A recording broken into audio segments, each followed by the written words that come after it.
so quiet this morning. Good morning, everybody. How are you all today? I hope you're well. Just jinxed myself. Here comes an aeroplane. Gosh, how the season has changed. I'm not sure what the date is. It's about the 20th, 21st, 22nd, I'm not sure. We're heading towards the end of October. That really is a noisy aeroplane. Maybe they're all just starting now that I've opened the trap. Anyway, yes, it's what an odd month October has been so far. I've missed so many days in the garden. One of my neighbours. Yeah, I've missed so many days in the garden because of so much rain and, you know, family stuff and other commitments. So I'm feeling really behind.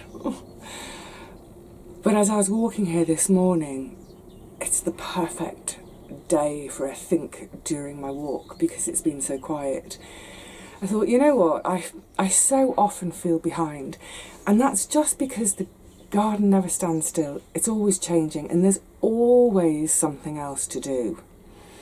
Apart from maybe sort of as we head into December and January, they will be months where we think, I can leave things alone for a while. But you know, pretty much from the beginning of March right through to the end of November, there's always something that needs doing. So yes, I feel a bit behind, but that's okay. Most of the things I'm behind on, I'll just do whenever I can. I mean, it's true of it all. I can only do it when I can do it. There are a couple of jobs which are more time sensitive, which I'm going to get on with this morning. I am going to, just to say about the rain, where did I read it? I think it was on the BBC's Met Facebook page, whatever it's called, website. Apparently by the 10th of October we'd already had a month's worth of rain, and it didn't stop on the 10th, it carried on. Yesterday another absolute drenching, so it's really soggy out there. It's actually quite chilly. This is what I was alluding to a minute ago. Sorry, my brain's all over the place because this quiet that has descended, it feels like it's muffled my brain too. But the temperature has definitely dropped. Well, you can probably tell I've got a fleece and my hoodie on. It's early this morning, so the sun is still really low. It's not had a chance to warm things up yet. There's really heavy dew everywhere. I need to get into my wellies in a second. But yeah, it definitely feels now like, yeah, it's cold and wet. I mean, it's not cold, it's just cold. What is the temperature on it? 10 degrees. So, you know, it's not freezing cold by any means, but it's noticeable. Anyway, so today's jobs, there's a list of them in my head. I did make a list and I left it at home, but priorities this morning. I need to sow my broad beans and plant my garlic. So obviously this is this year's harvest, which came out about mid-June, which I've been using and it's gorgeous, but I always set some aside for the autumn planting. So before anyone asks, I have no idea what variety I have. It's from cloves. Well, it's from save. I've been growing it for 5 or 6 years and I just save a few cloves each year. So this is the product of 6 years of growing. So no idea what type it is, but it's small and really, really packs a punch with flavour. So with the broad beans, similarly, I did this harvest, I think it was right at the very end of May. I harvested the green pods, left a stand of about 5 plants for seed saving, harvested their seed back in I think it was probably July, took them home, spread them out, let them have a really thorough drying. They then had their 3-day freeze, came out of the freezer, just left them to rest. So they're going to go in. Now, just before we go into the garden, the reason I always now do autumn sown broad beans, there are 2 reasons. One, I fare better against the black fly by doing autumn sown broad beans. So I'm sure many of you will know, or you'll have read this tip, even if you haven't grown broad beans and maybe you're thinking of doing it for the first time either now or next year. Black fly love the succulent, juicy, bright green growing tips of broad beans. And you'll often hear people say the way to deal with the black fly is to nip out that growing tip. If you're growing a spring sown broad bean, as I did 6-7 years ago, never again, by the time the black fly arrive, your plants are about maybe this big, and I'm nipping out that much. I was nipping out nearly the whole plant. It was just absurd. Whereas with the autumn sown ones, my plant is, I have to move back, you know, it's a good foot, if not getting on for 2 feet tall. So if I've got a plant that big and I'm nipping out that much, the impact on the plant is far less than when I've got a plant that big and I'm nipping out, well, pretty much half of it, if not nearly all of it. So autumn sown, it's great in terms of having to deal with the black fly, which inevitably will come. I've never seen anyone with broad beans without black fly, well, if they're organic. But the main reason for me is by sowing now, I get a little bit of a head start come next spring. So as we start to warm up in March, April, it seems hard to imagine right now, they get a good spurt, they get a good giddy on. So I'm generally harvesting my broad beans by end of May, beginning of June, and that means I can get a fantastic harvest. Hopefully you will have seen the harvest this year. I can't remember how many, I think it was something like podded weight. It was something like, it was absurd, it was about 13 kilos. Is that right? I'm sure it was. I've got a whole drawer full of them in my freezer still. So I get a great harvest, get them out, and then I can get another crop in. So they were followed by the Coco de Pampol. So that one little tiny bed in the end has probably given me, oh, how many of the cocoa? Let's just say, as a rough estimate, with podded weight, about 20 kilos of beans. That's fantastic. That's absolutely fantastic. Maybe I use 500 grams of beans each week. So 2 weeks is a kilo, 20 weeks, that's about 40 weeks worth of beans from one single bed. Brilliant. So yes, I'm always going to be doing my autumn sown broad beans. The main variety you'll see for sowing in the autumn is the beautiful, wonderful Aqua Dolce Claudia, which I've grown for the last 5 or 6 years, including last year. But I also tried last year some Super Aqua Dolce, which, same family. They were generally giving me 1 or 2 extra beans per pod than Claudia, Aqua Dolce Claudia. So for the same amount of space, 1 or 2 extra beans per pod. If there's, let's say there's 10 pods on each plant, I should count one year, but anyway, let's say there's 10 pods on each plant. That's anywhere between 10 and 20 extra beans for the same amount of space. This is great. I don't have a huge garden. The more bang for my buck I can get for every square centimetre of planting, the better. So yes, I am now on to Super Aqua Dolce. So when I saved these seeds, because I had sown a mix of both last year, I'm hoping that the ones I saved were the Super Aqua Dolce. The plants I left were the bigger plants, I mean the longer pods, so fingers crossed it was Super Aqua Dolce. Okay, so the broad beans are going in, the garlic is going in, but also, and this is a thank you, I have to try. Look at these pieces. I can't hold them all. I have 3 elephant garlics. Let me show you one next to one of my garlic. That is 1 clove. That is 1 bulb. So the lovely Anne in Wales sent these to me with a little note. And as she explained, she wasn't expecting them. She'd done a transaction with someone on eBay, and completely out of blue, the gentleman she'd done the transaction with just sent her some and said, here you go, try some of these. He was sharing the love. And so Anne is paying that forward by sending 3 of them to me.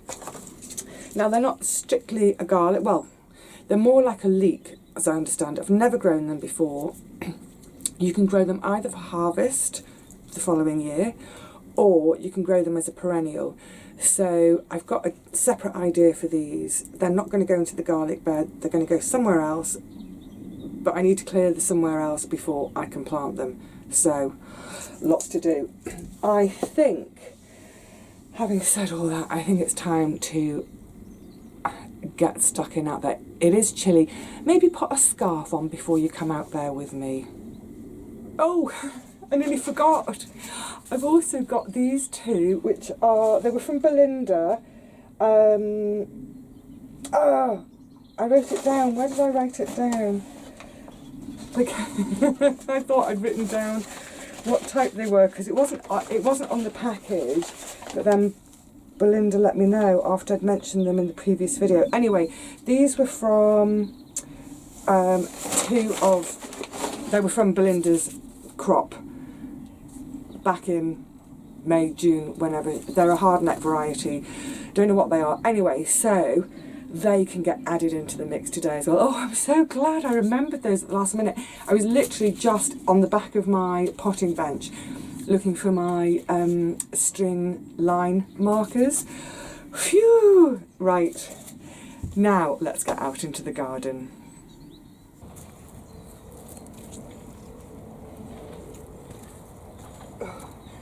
Squelch, squelch underfoot.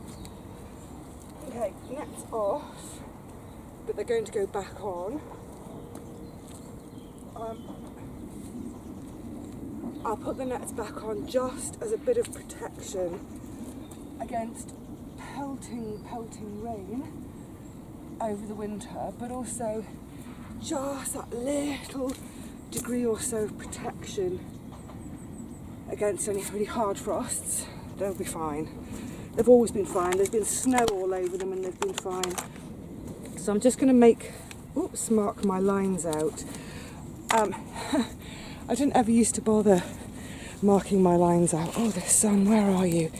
But I do now. And all I use this is just 2 broken bits of cane, string tied to one end, string tied to the other, then I wind it up. And when I make my rows, I unwind it. Simple as that.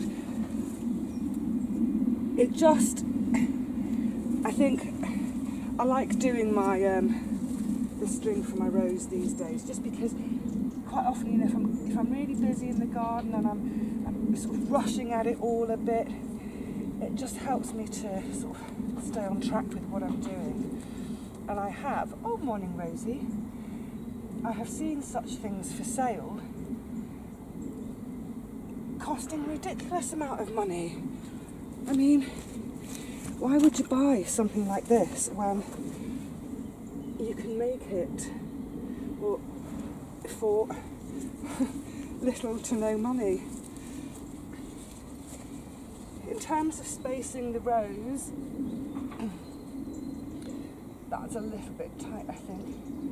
I'll do them about, yeah, that's better, about 20 centimetres apart. I'll get 4 rows in here. The books would tell you to leave 1 metre, have a double row, then leave 1 metre before your next double row. I don't have the space to leave so much space, so I ignore the books, do my own thing, pack them in closely, and they always work fine. Oh, don't jinx yourself, Vivi. So just to start with, I literally am just going to place the beans on the soil. I'm quite a visual person, so it just helps me get my spacing right. If I was sowing one and moving along to the next one, invariably I'd get distracted and forget where I've just planted one. So I find doing it this way,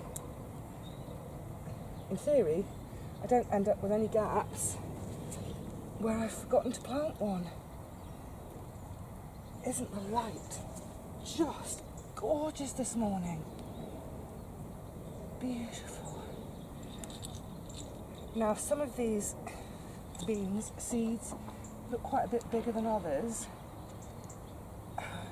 So I'm wondering if they are all the super aqueductin or if indeed I've had a mix in here. Time will tell. Good-o. Wow, the shadows are long as well, aren't they? Okay, just dip a little hole. Oh, probably 4 or 5 centimetres. Pop them in. The ground is actually still really quite wet from all this rain we've had. We are now due dry, mild weather for the next couple of weeks or so at least. So fingers crossed for these, because I don't want them to rot in the ground, of course.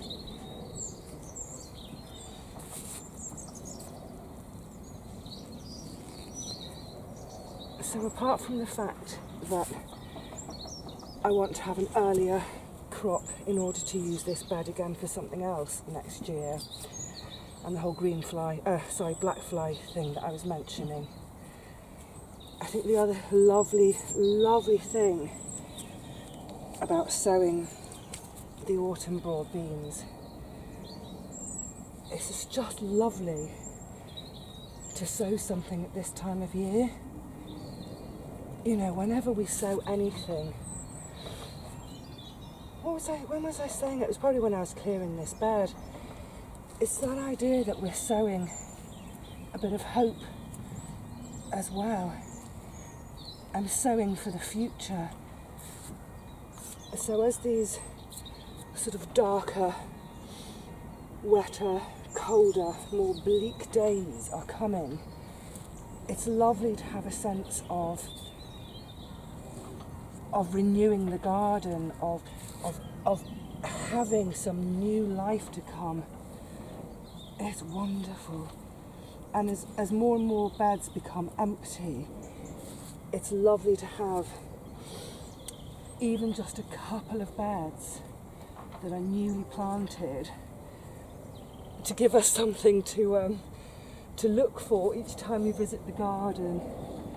And I'm sure you've all experienced this, the joy of seeing those first shoots of whether it's the broad beans or the garlics. Oh, excuse me, it's a bit of an awkward bend. But yeah,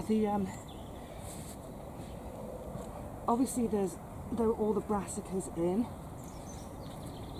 to enjoy looking at over the winter, and the chard and what have you. But to look at, to see new shoots, new growth is, it's just beautiful. It's just, well, it is hope, isn't it? So as simple as just swap my lines over, and this one about there.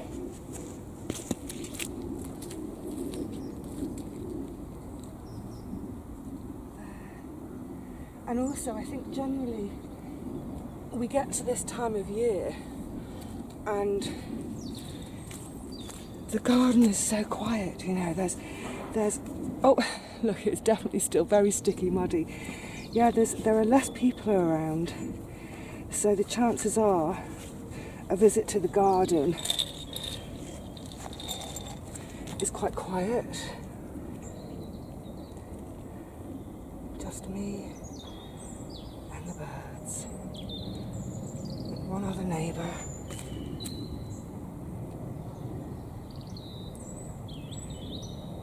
Oh, I'm wishing these little beans, these little seeds, so much love, a little bit of love, a little bit of hope for each and every one of them.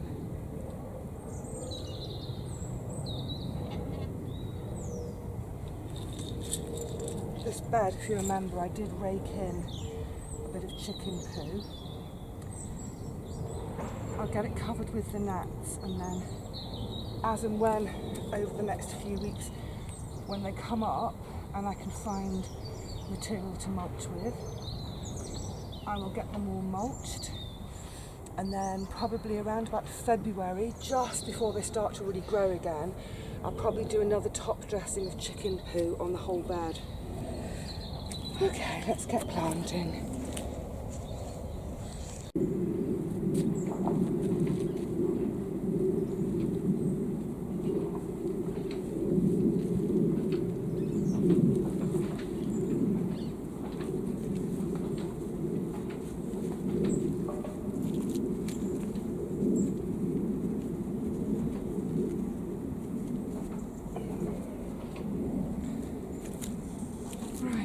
Nuts.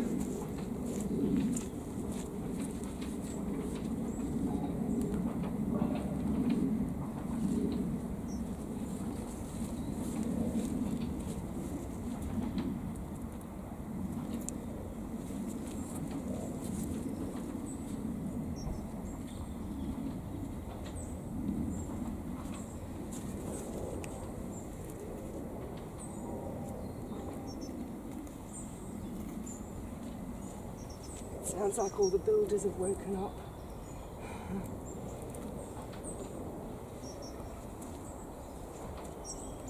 It's never completely quiet on site, but it's quiet enough. I think also living in a city, one simply learns to block all those noises out.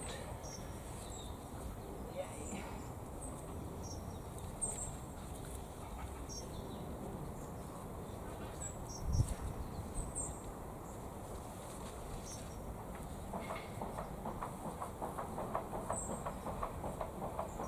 Oh, don't slip.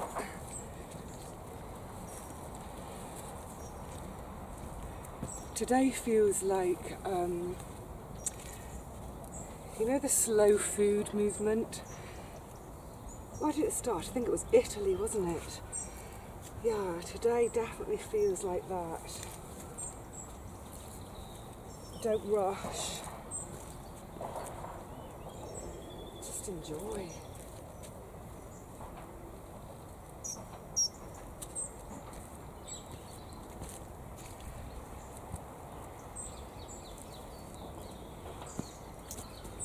So like I said, a bit of protection from the rain, bit of protection from the not the worst frost, but just a sort of a mild frost, and of course protection against the foxes and the kitties and anyone or thing else that thinks this looks like a beautiful latrine, because it ain't.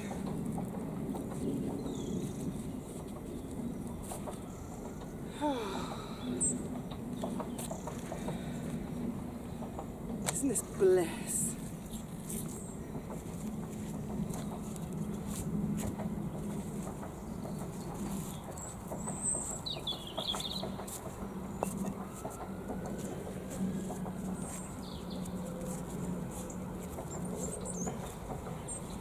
Just weighting the ends down too, so the foxes don't use it as a tunnel to shoot up and down. Okay, good. Well, that's a very pleasant 20 minutes or so on a beautiful autumn morning.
I'm definitely in slow mode this morning. What is it? It's got into me. It's lovely. I'm not going to do the garlic in this video because I think I've gone on long enough now today. But oh, there's some lovely, lovely images of all the different colours and textures in the garden at this time of year. Beautiful. I absolutely love the way the dew sits on the leaves of the brassicas, especially when it's one of the bumpily leaved ones like the Savoys or the Cavallo Nero. So all the little bumps of the leaves are echoed with the little bumps of globules of dew. So I'm going to wrap it up quickly now. Oh, cheerio Rusty. And say cheerio to all of you. Please stay well. Get out into your gardens as and when you can. I know there's a lot of us in the UK who will be dashing to our gardens over the next week to try and play a bit of catch up. I think that's pretty late for me sowing my broad beans. I have sown them as late as the beginning of November before and they've been fine, but ideally I would have done it 3 weeks ago. Never mind. They're done now. That's all that matters. So I will see you all you're going to sleep. I will see you all again really soon as I set to plant my garlic and get on with other things. And I've got some quite manual physical things to do the rest of today. So I think the garlic will also be getting planted in slow-mo. Until next time, cheerio for now.